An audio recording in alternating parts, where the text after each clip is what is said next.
Pixar द्वारा बनाई गई सोल मूवी एक ऐसी मूवी है जो आपके सोल को हील करने का काम कर सकती है। तो बिना किसी देरी के चलिए कहानी जानते हैं। कहानी शुरू होती है जो गार्डनर नाम के एक म्यूजिक टीचर को दिखाकर, जो कि स्कूल में पार्ट टाइम बच्चों को म्यूजिक सिखाता है। तो ऐसे में एक दिन जब सारे बच्चे उसके क्लास के अंदर म्यूजिक बजाने की कोशिश कर रहे होते हैं, जिसमें वो लोग पूरी तरह से नाकाम हो रहे होते हैं, तो उनमें से एक बच्ची जिसका नाम कोनी रहता है, वो अपने म्यूजिकल इंस्ट्रूमेंट को बजाने में इतना खो जाती है कि वो सबका ध्यान अपनी ओर खींच लेती है। जिसके बाद से सब उस पर हंसने लगते हैं, क्योंकि बच्चे तो होते ही ऐसे हैं। जिससे कोनी का मनोबल थोड़ा सा गिर जाता है और वो मायूस हो जाती है। लेकिन जो बच्चों को शांत कराकर कहता है कि म्यूजिक में खोना कोई बुरी बात नहीं, बल्कि ये बहुत ही अच्छी बात है। और फिर वो अपने बचपन की कहानी बताता है, जिसमें उसके डैड उसको एक क्लब ले गए थे जहां वो कभी नहीं जाना चाहता था। लेकिन जब उसने वहां पे कदम रखा और जैज पियानिस्ट को बजाते हुए सुना, तो वो इतना इम्प्रेस हुआ कि उसे एहसास हो गया कि उसे जिंदगी में अगर कुछ बनना है तो वो एक जैज पियानिस्ट है।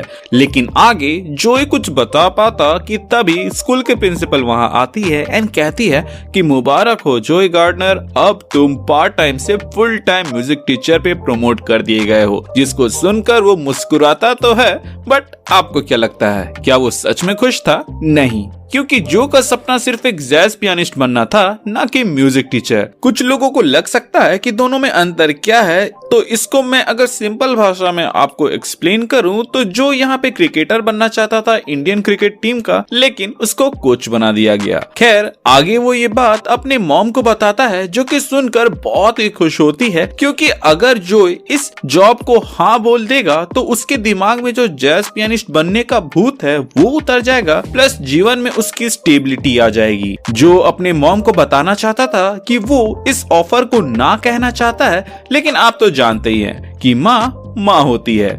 वो जो के हाव भाव से ही समझ जाती है कि जो यहाँ पर क्या कहना चाहता है। एंड इससे पहले जो कुछ बोल पाता, उसकी माँ ultimate weapon of every mother use करती है और कहती है कि क्या यही दिन दिखाने के लिए इतना बड़ा किया था। और उसके बाद से जो सर झुका के हाँ कह लेता है।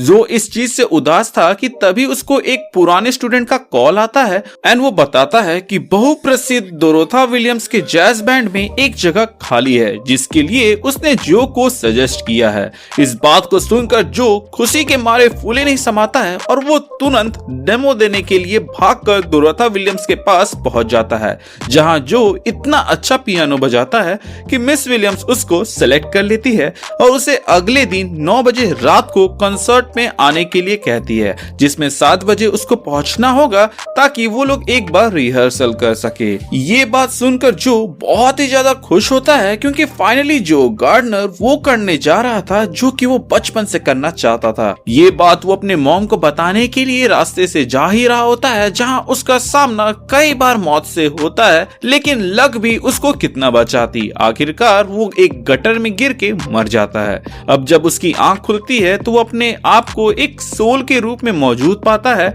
और ये जगह जहां पर होती है उस जगह को द ग्रेट बियॉन्ड कहते हैं। मरने के बाद यहाँ लोगों के सोल्स पहुंच जाते हैं और फिर यहाँ से वो लोग आगे जाते हैं, जिसके बाद से उनका पुनः जन्म या उन्हें मुक्ति मिलती है। बट जो इन दोनों में से कुछ भी नहीं चाहता था और वो पीछे की ओर भागने लग जाता है, और इसी दौरान वो भागते भागते द ग्रेट बिफोर में पहुंच जाता है, जहां पर आप कह सकते हैं कि सोल्स को नया जन्म मिलता है। यहीं पर जो को जेरी मिलती है, जिनको आप नए सोल्स के केयर टेकर जैसा कह सकते हैं, जो नए सोल्स को मोटिवेट एंड गाइड करती है अपना स्पार्क पाने के लिए। एंड वो उससे बताती है कि इस ग्रेट बिफोर में नए सोल्स को पर्सनालिटी मिलती है।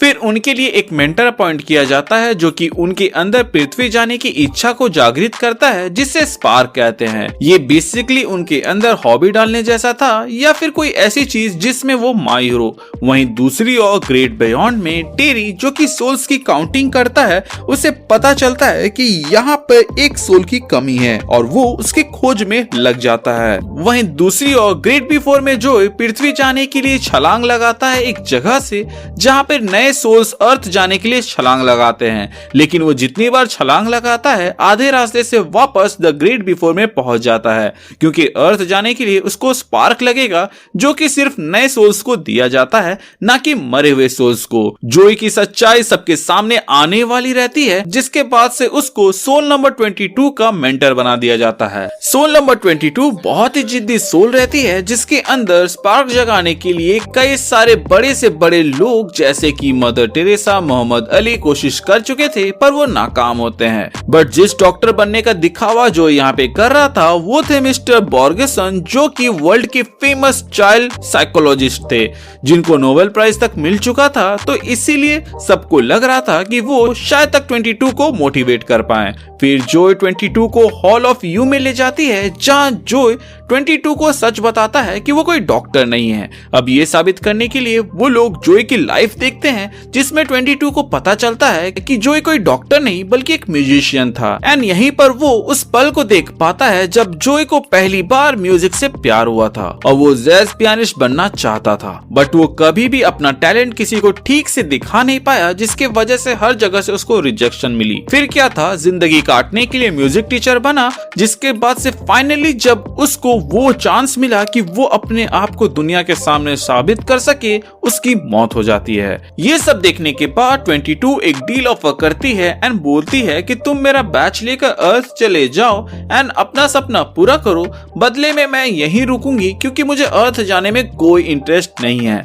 एक बार मेरा बैच अर्थ गया तो उसके बाद वो लोग मुझे यहाँ से नहीं निकाल पाएंगे। बट यहाँ दिक्कत ये है कि बैच 22 से अलग तभी होगा जब उसमें स्पार्क आएगा, जिसको लाने की कोशिश बहुतों ने की है बट कोई भी सक्सेसफुल नहीं हो पाया था। बट फिर भी जोय एंड 22 ट्राई करते हैं उसके अंदर स्पार्क जगाने की, लेकिन वो सब नाकाम होते हैं। अब जोय के मेंटर बनने का टाइम भी खत्म हो चुका था, इसीलिए जेरी आती है जोय को ग्रेट बियॉन्ड ले जाने के लिए कि तभी 22 जेरी के सामने ऐसे एक्ट करती है मानो इतने सारे मेंटर्स में से यही एक लौता ऐसा मेंटर है जो कि उसके अंदर स्पार्क जगाने में शायद तक कामयाब हो। जेरी इस चीज को देखकर थोड़ा और समय दे देता है जोय को 22 के साथ, जिस पर जोय फाइनली पूछता है कि तुम अर्थ क्यों नहीं जाना चाहती हो। तो 22 बताती है कि मेरे पास अर्थ जाने का कोई मकसद नहीं है, तुम्हें अपने मीनिंगलेस लाइफ को पटरी में लाना है, इसीलिए मैं तुम्हारी हेल्प करना चाहती हूँ। इसके बाद 22 जोय को एक स्पिरिचुअल एंड फिजिकल दुनिया में ले जाती है, जिसको द जोन कहा जाता है। ये जोन बेसिकली वो जगह है जहाँ पर लोगों के स्पिरिट्स तब आते हैं जब वो किसी काम में बहुत ही ज्यादा मग्न या डूबे हुए होते हैं।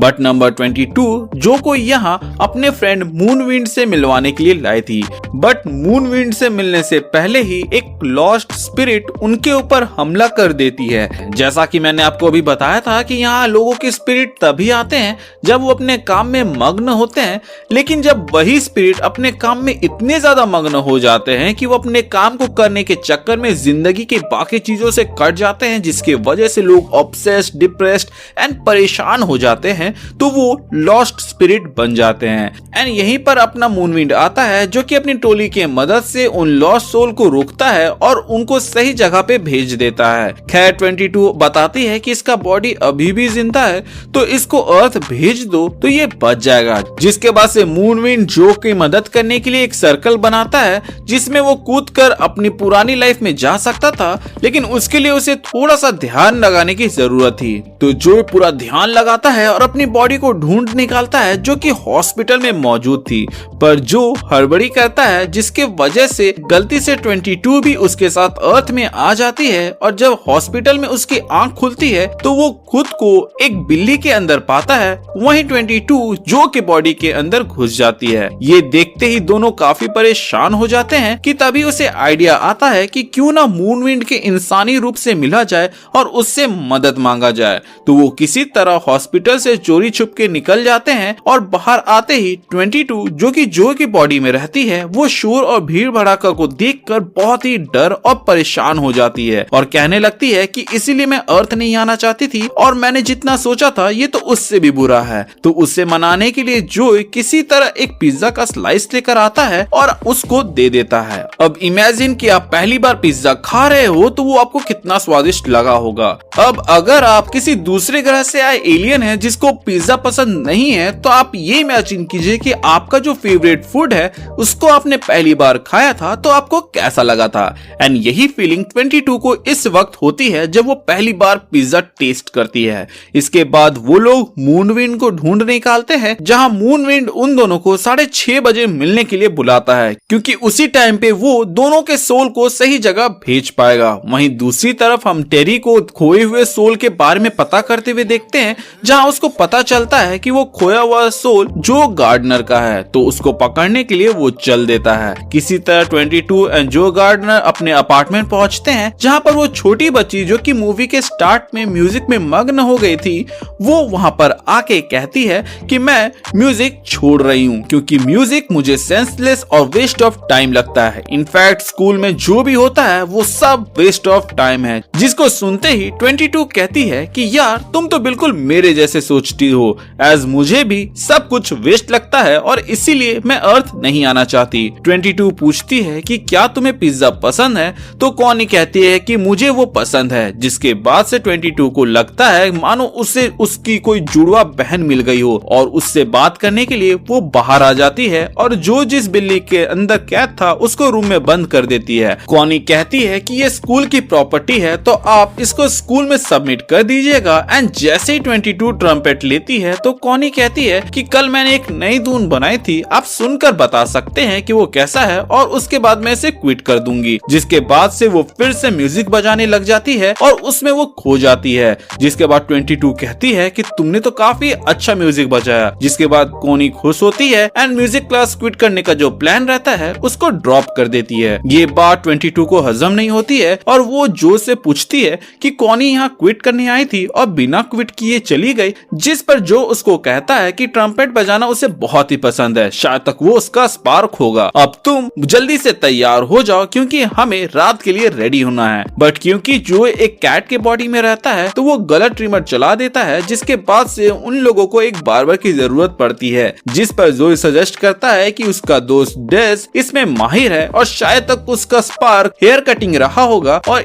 इसीलिए वो लोग उसके पास चले जाते हैं। लेकिन जब 22 के साथ बातचीत होती है हेयर कटिंग के दौरान तो उसे पता चलता है कि डेस कभी भी बार्बर नहीं बनना चाहता था, वो पशु चिकित्सक बनना चाहता था, लेकिन फैमिली कंडीशंस ने साथ नहीं दिया और इसीलिए उसे बार्बर बनना पड़ा। जिस पर 22 कहती है कि इससे तो तुम्हें बहुत बुरा लगा होगा, एज अगर कोई अपना सपना साकार नहीं कर पाता है तो वो निराश हो जाता है। लेकिन डेस कहता है कि तुम्हें ये किसने कहा मेरे दोस्त, मैं बार्बर बन के बहुत ही ज्यादा खुश हूँ और मुझे ये काम बहुत पसंद है। जिस पर 22 कहती है कि ये जानकर बहुत ही खुशी हुई, पता नहीं आज तक मुझे ये बात पता कैसे नहीं चली। जिस पर डेज कहता है कि तुम हमेशा जैस के बारे में बताने में इतने डूब जाते थे कि तुमने कभी मेरे बारे में पूछा ही नहीं, बट जब तुमने जैस के अलावा आज कुछ और बात किया तो सच बताऊं तो मुझे बहुत ही अच्छा लगा। जब जो और 22 घर वापस जा रहे होते हैं तो मेट्रो में एक आदमी गाना गा रहा होता है, जिसको सुनकर 22 कहती है कि ये कितना अच्छा गाता है। जिस पर जोए कहता है कि इसके रग रग में म्यूजिक है, बट गलती से 22 जोए का कपड़ा फाड़ देती है और इसके बाद से वो लोग ठीक कराने के लिए अपने मम्मी के पास जाते हैं क्योंकि वो एक टेलर थी। बट जैसा कि मैंने आपको स्टोरी के स्टार्टिंग में ही बताया था कि जोए की मॉम इंडियन पेरेंट्स के जैसी ही है, जो कि चाहती थी कि जोए स्कूल का परमानेंट टीचर का जॉब ले, ना कि अपने पैशन को फॉलो करके जैज पियानिस्ट बने। यहाँ पर दोनों के बीच में डिबेट होता है जिसमें जोए की मॉम बोलती है कि तुम्हारे डैड भी जैज पियानिस्ट थे एंड उनका क्या हर्ष हुआ ये तो तुम्हें याद होगा ही। शुक्र बनाओ कि घर का खर्चा चलाने के लिए मेरे पास ये दुकान थी, वरना हमारा क्या होता ये तुम सोच भी नहीं सकते। जिस पर जोए कहता है कि सिर्फ मेरे डैड पॉवर्टी में मर गए तो आप अपने बेटे को अपना सपना पूरा करने नहीं दीजिएगा। म्यूजिक मेरी जिंदगी है, मेरे दिमाग में सुबह से लेकर शाम तक सिर्फ म्यूजिक ही घूमता है एंड मैं उसके लिए जीता हूँ। जिस पर उसकी मॉम कहती है कि म्यूजिक से पेट नहीं भरता बेटे। जोए निराश होकर कहता है कि मैं उसमें भी खुश रहूंगा मॉम, मुझे बस इस बात का डर है कि अगर मैं कल मर गया तो मेरी जिंदगी का क्या मतलब रह जाएगा। जिसको सुन के उसकी माँ को थोड़ा सा बुरा लगता है और वो वहाँ पे पिघल जाती है और फिर वो जोए के डैड का एक सूट निकालती है जो कि जोए को परफेक्टली फिट बैठती है। इसके बाद जोए और 22 बैठकर मूनविंड का वेट कर रहे होते हैं कि तभी 22 22 को जोए के बॉडी में बिताए गए हर एक पल एक्साइटिंग लगने लगते हैं और यहीं पर 22 बताती है कि शायद तक उसका स्पार्क पिज्जा खाना, घूमना या फिर सिर्फ चलना ही होगा, जिस पर जोए कहता है कि ये कोई स्पार्क या जीने का पर्पस नहीं हुआ, बल्कि ये तो नॉर्मल काम हुए जो कि हर लोग डेली बेसिस पे करता है। जीने का पर्पस या फिर क्या स्पार्क जैज बजाना जैसी कोई चीज होनी चाहिए, जिस पर 22 कहती है कि मुझे भी अपना पर्पस जानना है एंड अगर मैं वापस ग्रेट बियॉन्ड चली गई तो वहां से कभी भी पता नहीं लगा पाऊंगी कि मेरे जीने का मकसद क्या है, और वो वहां से भागने लगती है जिसके पीछे जोए जाता है। लेकिन उन दोनों को कोई भी खबर नहीं थी कि आगे टेरी एक जाल बिछाया हुआ रहता है जिसमें वो दोनों ही फंस जाते हैं, जिसके बाद से उन दोनों को द ग्रेट बियॉन्ड ले जाया जाता है, जहां पर हमें पता चलता है कि आखिरकार 22 को स्पार्क मिल गया है। बट जोए कहता है कि ये स्पार्क उसके वजह से मिला है क्योंकि 22 उसकी बॉडी में थी। वो 22 को कहता है कि तुम्हें क्या लगता है कि कल तक जिस चीज को तुम नफरत करती थी आज उसको तुम अचानक से इतना पसंद कैसे करने लगी। जोए के वर्ड्स 22 के दिल पर लगते हैं एंड उसका खुद पर से विश्वास उठ जाता है, जिसके बाद से वो जोए को बैच दे देती है और वहां से चली जाती है। जिसके बाद से जोए उस बैच की मदद से फिर से अपने बॉडी में चला जाता है और वो मिस विलियम्स के साथ परफॉर्म करता है शाम को और अपने सपने को पूरा करता है। उसकी परफॉर्मेंस सभी को काफी पसंद आती है और साथ ही साथ जोए की मम्मी को भी उस पर गर्व होता है। जिसके बाद से जब वो सब वहां से चले जाते हैं और वहां पे सिर्फ जोए और डोरथिया विलियम्स खड़ी रहती है, तो डोरथिया विलियम्स कहती है कि अब डेली तुम्हें इसी टाइम पर आना है और ये परफॉर्मेंस देना है। जिसको सुनते ही जोए वहां पे थोड़ा सा सोचने लग जाता है और उसकी स्माइल थोड़ी सी बीच में रुक जाती है। तो विलियम्स पूछती है कि क्या मामला है, तो वहां पर जोए बताता है कि पूरी जिंदगी मैंने इस मोमेंट का इंतजार किया और आज जब वो सपना मेरा साकार हो गया तो मैं कुछ फील नहीं कर पा रहा हूँ। जिस पर डोरथिया विलियम्स एक कहानी बताती है और वो कहानी रहती है एक यंग मछली की जो अपने नदी से बहकर समुंदर जाती है और वहां एक समुद्री मछली से वो पूछती है कि कहाँ है वो विशाल महान सागर जिसकी सब बात करते हैं। जिस पर वो समुद्री मछली बताती है कि यही तो है वो महान सागर, जिसको सुनते ही यंग फिश कहती है कि ये तो सिर्फ पानी है। इतना कहते ही डोरथिया विलियम्स वहां से चली जाती है। आप कंफ्यूज ना हो इसीलिए मैं आपको शॉर्ट में बता दूं तो डोरथिया विलियम्स का यहाँ पर इस कहानी को बताने का मकसद ये था ताकि जोए परसेप्शन के गेम को समझ पाए और ये सब एक परसेप्शन के गेम था। इसके बाद जोए मेट्रो से जा रहा होता है जहां वो उन्हीं डेली पैसेंजर्स को देखता है, जहां उसे रियलाइज होता है कि जैज म्यूजिशियन बनने के बावजूद कुछ भी नहीं बदला। वो घर आता है एंड उन चीजों को देखता है जिसको 22 ने मजेदार कहा था जब वो उसकी बॉडी में थी। एंड जोए रियलाइज करता है कि खुशी के लिए अपने पैशन को फॉलो करना जरूरी नहीं है, बल्कि जिंदगी के ये छोटे छोटे पल जिनकी हम वैल्यू नहीं करते हैं वही खुशी को जन्म देती है। खुश रहने के लिए पैशन नहीं बल्कि जिंदगी जीना आना चाहिए। उसे इस मोमेंट में हर वो पल याद आता है जो कि उसकी जिंदगी को वैल्यूएबल बनाता है, जिसमें जैज सीखने के अलावा साइकिलिंग, अपने डैड से पियानो सीखना, मॉम को मुस्कुराते देखना, बाहर घूमना, अपने फेवरेट फूड को खाना, अपने स्टूडेंट्स को वैल्यू करना जैसी चीजें होती है। एंड ये वो रियलाइज करता है 22 के वजह से जिसका टिकट लेकर वो अर्थ आया था। सो वो उसको ये टिकट वापस करने का सोचता है, जिसके लिए वो म्यूजिक में इतना मग्न हो जाता है कि वो जोन चला जाए, जहां पर मूनविंड के मदद से वो 22 को ढूंढ निकालता है जो कि अब लॉस्ट सोल बन चुकी थी, जो कि बेकाबू हो रही थी। इतना कि मूनविंड जो कि उसको सही रास्ता दिखाना चाह रहा था उसको वो जोन से डायरेक्ट अर्थ ही भेज देती है।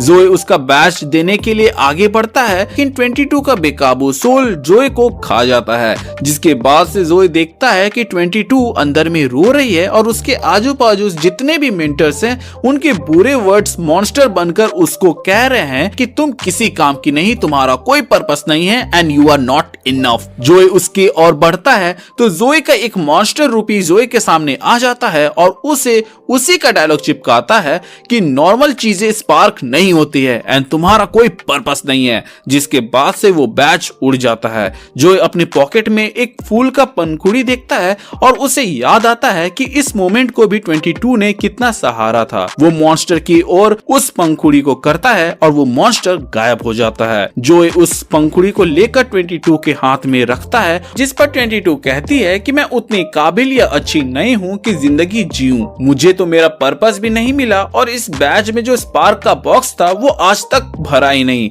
जिस पर जोई कहता है कि वो आखिरी बॉक्स तब नहीं भरता जब तुम्हें तुम्हारा स्पार्क मिल जाता है, बल्कि वो तब भरता है जब तुम जिंदगी जीने के लिए रेडी हो जाती हो और तुम रेडी हो। इसके बाद वो लॉस्ट सोल जो कि भयानक रूप ले चुका था वो गायब हो जाता है, जिसमें से 22 निकलकर कहती है कि अगर तुमने मेरा बैच मुझे दे दिया तो तुम वापस अर्थ नहीं जा पाओगे। जिस पर जो कहता है कि मैं अपनी जिंदगी जी चुका हूँ, चलो तुम्हें अर्थ तक छोड़ आऊं जहां तक मुझे जाने की परमिशन है।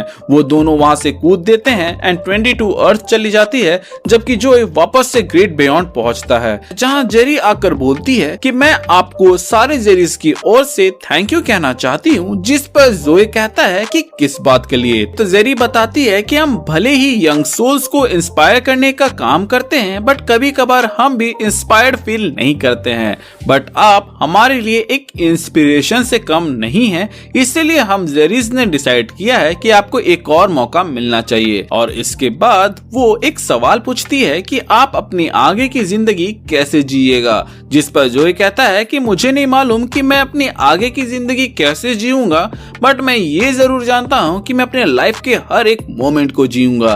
और इसी के साथ ये मूवी खत्म होती है, जिसको देखकर मुझे तो काफी मजा आया, क्योंकि आज तक मैंने कई सारी मूवीज देखे हैं जिसमें उन लोगों ने कहा है कि follow your passion and passion ना हो तो लोग खुश नहीं रहते हैं, बट मैं पर्सनली अपने पैशन को फॉलो करके भी खुश नहीं था, जो कि इस मूवी में समझ में आ गया कि क्यों। क्योंकि मैं एक लॉस्ट सोल बन चुका था जो कि अपने पैशन में इतना ज्यादा ऑब्सेस्ड हो गया था कि जिंदगी के बाकी चीजों को एंजॉय करना ही भूल गया था। लाइफ में तो प्रॉब्लम हमेशा रहेगी और उसी की वजह से तो हमारी जिंदगी में थ्रिल रहता है। आप ही बताओ कि आप कौन सी कहानी देखना पसंद करोगी, वो जिसकी कहानी आप पूरी तरह से खुद ही गेस कर लो, या फिर वो जिसमें अनसर्टेनिटी और सस्पेंस हो। आप नहीं जानते हो कि आपकी जिंदगी का आखिरी पल कब आएगा, सो अपनी जिंदगी को खुल के जियो एंड ऐसे जियो कि आखिरी मोमेंट पे आपको कोई रिग्रेट ना हो। पैशन एक वांट है, उसको नीड बनाकर अपने जीवन को बेहतर बनाएं, बट उसमें इतना ऑब्सेस्ड मत हो जाएं कि जिंदगी को एंजॉय करना भूल जाएं। इसके अलावा आप अपने जिंदगी में कोई भी टारगेट सेट कर लीजिए, आप एक बार उस टारगेट पे पहुंच जाते हो तो आपको वो फीलिंग नहीं मिलने वाली जो कि आप उस टारगेट तक पहुंचने में एक्सपीरियंस करते हो। कुछ पल के लिए आपको उस जगह पहुंचने का खुशी होगा, बट वो भी धीरे धीरे डिम हो जाएगा, जिसके बाद आप एक नई टारगेट लगाइएगा और आप उस पे चल जाइएगा, जिसके वजह से ये लूप कंटिन्यू होते रहेगा और आपको वो खुशी शायद ना मिले जो कि जोई भी फील करता है जब वो डोरोथिया विलियम्स के साथ अपने सपने को साकार कर देता है। इसीलिए मैं सजेस्ट करूंगा कि आप अपने जिंदगी के उन पल को एंजॉय कीजिए और खुशी से जिए। इस मूवी पर तो घंटों बात हो सकती है, बट यहाँ पर मैं आपसे अलविदा लेना चाहूंगा क्योंकि वीडियो ऑलरेडी बहुत लंबा हो चुका है एंड दूसरे मूवीज पर भी काम करना है। सो आपने इस मूवी से क्या सीखा या आपको ये मूवी कैसी लगी, हमें कमेंट सेक्शन के जरिए जरूर बताइएगा। अगर चैनल पे नए हैं तो चैनल को सब्सक्राइब जरूर कर दीजिएगा ताकि आप हमारी आने वाली वीडियोस को मिस ना करें।